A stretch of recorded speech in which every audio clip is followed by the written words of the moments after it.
Hello everyone, இயேசு கிறிஸ்து நாமத்தில் உங்களை எல்லாரையும் நான் வாழ்த்துக்கிறேன். நம்ம எல்லாரும் ஜெபம் பண்ணலாமா? அன்புள்ள ஆண்டவரே, இந்த நல்லதுக்கு நன்றி. இந்த வேளையில் எங்களோடு பேசுங்க, இந்த வார்த்தை எங்களை பலப்படுத்தட்டும். இயேசுவின் நாமத்தை ஜெபிக்கிறோம் பிதாவே, ஆமென். ஆண்டவர் எனக்கு ஒரு விஷயத்தை ரொம்ப அதிகமாக உணர்த்திட்டே இருந்தார். நான் ஆக்சுவலாக ரோமன்ஸ் வாசித்துட்டே இருக்கேன். இதில் பார்த்தீங்கன்னா ரோமன்ஸ் சாப்டர் 8 verse 18 ரொம்ப அழகான ஒரு வார்த்தையை இயேசப்பா பவுல் மூலமாக சொல்கிறாரு. ஆதலால் இக்காலத்து பாடுகள் இனி நம்மிடத்தில் வெளிப்படும் மகிமைக்கு ஒப்பிடத்தக்கவைகள் அல்ல என்று எண்ணுகிறேன் அப்படின்னு சொல்லி அவர் சொல்கிறார். அப்படின்னா என்னென்னா, இன்றைக்கி நம்ம கஷ்டப்படுறது ஏதோ இப்படியே போகிறது இல்லை. நம்ம கஷ்டப்படுறது ஒரு பெரிய மகிமைக்காக தான். அப்படின்னா என்னென்னா, இன்றைக்கி கஷ்டப்படுறோமா, அப்போ ஒரு பெரிய மகிமை நம்மளை சேரப்போகுது. அப்போது நம்ம கஷ்டப்படுறதுக்கு கவலைப்பட வேண்டாம். ஏதோ ஒரு பெரிய மகிமையான காரியத்தை ஆண்டவர் செய்ய போகிறான்றதை மாத்திரம் நம்ம நினச்சி பார்ப்போம். இயேசு கிறிஸ்து கூட பார்த்திங்கன்னா சிலுவைக்கு முன்னாடி ரொம்ப கஷ்டப்பட்டார். அப்புறம் சிலுவையில் அடிக்கும்போது ரொம்ப வேதனைப்பட்டார். அவர் மரித்து 3ஆம் நாள் எழும்பும்பொழுது மகிமையாய் எழும்பினார். அப்போ ஒரு கஷ்டத்துக்கு அப்புறம் ஒரு பெரிய மகிமையை நமக்காக காத்திருக்குதுங்க. நம்ம இன்றைக்கி இந்த கஷ்டம் ஏன் எனக்கு, இந்த பாடு ஏன் எனக்கு, என் குடும்பம் ஏன் இந்த பாடுக்குள்ளே போகுது, இந்த கேள்விகளோடு அதிகமாக நம்ம இருக்கிறோம். ஆனால் அந்த கேள்விக்கு ஒரு பதிலை கூட இங்கே பவுல் எழுதியிருக்காரு, ஆவியானவர் ஒரு மூலமாக எழுதியிருக்காரு. 28ஆம் வசனம் வாசிக்கிறேன் பாருங்கள். 2வது பகுதியை வாசிக்கிறேன். தேவனிடத்தில் அன்பு கூறுகிறவளுக்கு சகலமும் நன்மைக்கு ஏதுவாக நடக்கிறது என்று அறிந்திருக்கிறேன். அப்போ என்ன, ஏசப்பாவை நேசிக்கிறவங்களுக்கு எல்லாமே நன்மையாக தான் நடந்துக்கிட்டு இருக்கு, தீமையாக அல்ல. ஒருவேளை நீங்கள் சொல்லலாம், எனக்கு எல்லாமே தீமையாக தான் தெரியுது. ஆனால் அதுக்கும் ஒரு ஆண்டவர் வசனத்தை சொல்கிறாரு, உன் தீமையை நன்மையாய் மாற்றுகிற ஒரு தேவன். நான் எல்லாரும் முன்னாடியும் வெட்கப்பட்டு போயிட்டேன்.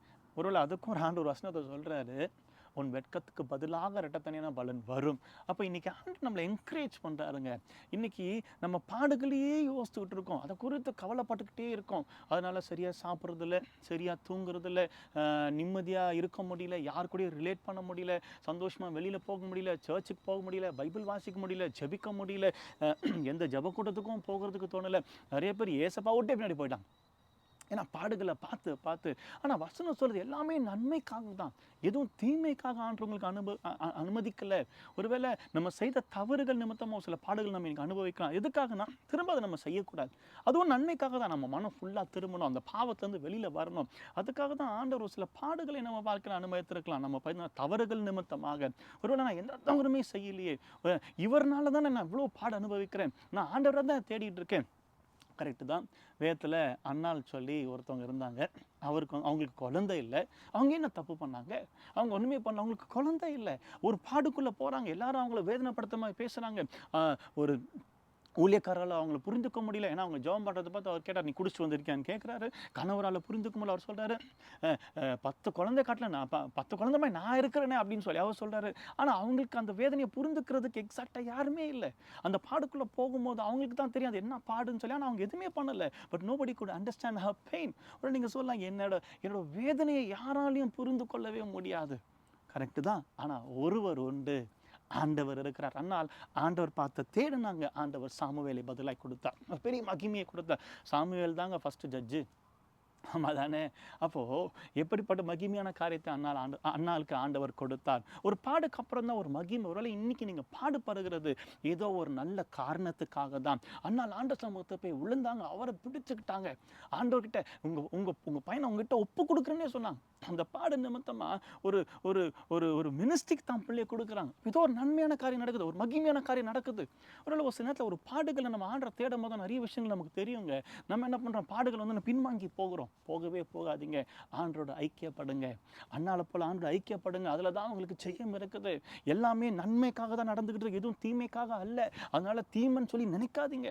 தீமை நினைக்கிறீங்களா, நன்மையாய் மாற்றுவார்னு சொல்லி ஆண்டவர் சொல்லியிருக்கிறாரு. வெட்கப்பட்டு போனீங்களா, ரெட்டத்தனியான பலனை கொடுப்பேன்னு ஆண்டவர் சொல்லியிருக்கிறார். அப்போது இன்னைக்கு எல்லாத்துலேயும் ஒரு பெரிய மகிமை ஆண்டவர் வெளிப்படுத்த போகிறார்.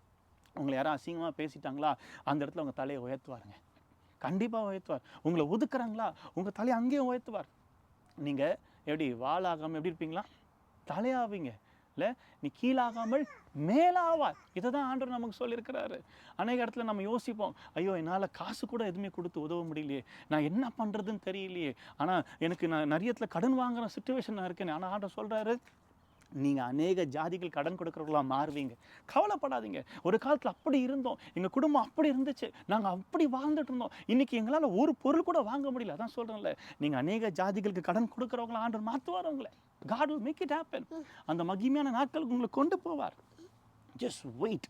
அண்ணால போல் ஆண்டவர் பார்த்து பிடிங்க. 1 சாமுவேல் 1ஆம் அதிகாரத்தை எடுத்து வாசிங்க. உங்களுக்கு தெரியும் அவங்க எப்படி அவங்க பாடல ஆண்டரை தேடினாங்கன்னு சொல்லி. God will make it happen. ஒரு பெரிய மகிமை ஆண்டவர் உங்களுக்கு கொடுக்க போகிறார். God is going to break all your negative feelings.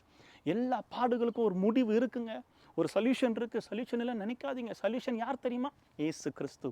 அவரை பிடிங்க, பெரிய காரியங்களை ஆண்டவர் செய்வார். பாடுகள் எல்லாம் எங்களுக்கு இல்லைங்க. அநேக பாடுகள் உண்டு, உபத்திரங்கள் உண்டு, வேதனைகள் உண்டு, ஏமாற்றங்கள் எங்களுக்கும் உண்டு, ஊழியக்காரங்களுக்கும் உண்டு. ஆனால் நாங்கள் ஆண்டரை பிடிக்கிறோம். ஒரு சில நேரத்தில் எங்களுக்கே அவிசுவாசமாக ஆகிடுது, ஒரு சில நேரத்தில் விசுவாசம் தளர்ந்து போகுது. அந்த நேரத்தில் வசனத்து நிமித்தமாக ஆண்டு எங்கள் தேற்றுக்கொண்டு இருக்கிறார். ஒருவேளை நாங்களும் ஆண்டரை பிடிக்கிறோம். எங்கள் எதுக்காக அவ்வளோ போல்டாக சொல்கிறோன்னா, எங்களோட வாழ்க்கையில் நாங்கள் ஜெபிக்கும்போது ஆண்டர் பதிலை கொடுக்குறத நாங்கள் பார்க்குறோம், மகிமையான காரியத்தை செய்கிறத பார்க்குறோம். அதனால தான் உங்களை உற்சாகப்படுத்துகிற ஆண்டரை பிடிங்க, பெரிய காரியங்களை பார்ப்பீங்க. God is going to do mighty things. உங்கள் பாடுகளுக்கு ஒரு முடிவை கொடுக்க போகிறார், ஒரு பெரிய சொல்யூஷனை கொடுக்க போகிறார். நம்ம என்ன பண்ண போகிறோம் தெரியுமா? ஜெபம் பண்ண போகிறோம். ப்ரேயர் பண்ணலாமா? கேட்டுதா? ஓகே. அங்கே க்ரோ இருக்குது, நம்ம ப்ரேயர் பண்ணி முடிக்கலாமா? நம்ம எல்லோரும் ஜெபிக்கலாமா? கண்களை மூடி, எல்லோரும் கண்களை மூடலாம். அன்புள்ள ஆண்டவரே, எங்களுக்கு எல்லாமே நன்மைக்காக நடக்குது. ஏதோ ஒரு பெரிய மகிமைக்காக எங்களை கொண்டு போகிறீங்க இயேசுப்பா. எங்கள் மனசில் எங்களை பலப்படுத்துங்க. இந்த பாடுகளுக்கெல்லாம் ஒரு முடிவை கொடுக்க போகிறீங்க. இன்னொரு வசனம் சொல்லுது, கொஞ்ச காலம்தான் இந்த பாடுகள்னு சொல்லி. இந்த கொஞ்ச காலத்தை கடந்து போக எங்களுக்கு கிருபை கொடுங்க. பெரிய காரியங்கள் செய்யுங்க. மீட்பர் இயேசுவின் நாமத்தை ஜெபிக்கிறோம் பிதாவே. ஆமென், ஆமென், ஆமென். ஒரு முக்கியமான விஷயத்தை சொல்ல விரும்புகிறேன். இந்த வீடியோ எடுக்கும்போது இப்போ மணி என்னென்னா 7:30 மணி தாண்டிருச்சு. ஆனால் இங்கே எவ்வளோ வெளிச்சமாக இருக்குது பாருங்களேன். ஒரு வேளை சாரி ஃப்ளைங் கேஸ் கொடுக்கணும், கொடுத்துருங்க. ஏசுப்பா. ஒருவேளை இந்த இடத்துல பார்த்தீங்கன்னா இப்போ அவ்வளோ வெளிச்சமாக இருக்குது. இந்த நைட்டு 9 மணிக்கு மேலே தான் இங்கே வெளிச்சமே குறையும். நாங்கள் தூங்க போகும்போதெல்லாம் யோசனையாக இருக்கும், இவ்வளோ வெளிச்சமாக இருக்குது, எப்படி தூங்க வருது? ஒருவேளை பாடுகள் இருக்கும் போது நம்ம வாழ்க்கையில் அப்படி தாங்க இருக்கும். ஆனால் அந்த வெளிச்சம் எப்பவுமே இருக்காது, அந்த பாடு எப்பவுமே இருக்காது. சரிங்களா? இது 9 மணிக்கு மேலே இங்கே இருட்டாயிடும். அப்போ நம்ம நிம்மதியாக தூங்கலாம். அதே மாதிரி தான் நம்ம வாழ்க்கையில் பிரச்சனைகள் பிரைட்டாக இருக்கலாம். ஆனால் ஆண்டவர் சொல்கிறாரு, எல்லாம் மங்கி போகும் இயேசுவின் நாமத்தில். எல்லாம் மாறப்போகுது. சந்தோஷமாக இருங்க. கர்த்தர் உங்கள் வாழ்க்கையில் பெரிய காரியங்களை செய்வார். நீங்கள் நிம்மதியாக இருப்பீங்க. எல்லாம் மகிமைக்காகவே பெரிய சாட்சி சொல்ல போகிறீங்க. God bless you. Bye bye. Bye bye சொல்லு. Bye bye.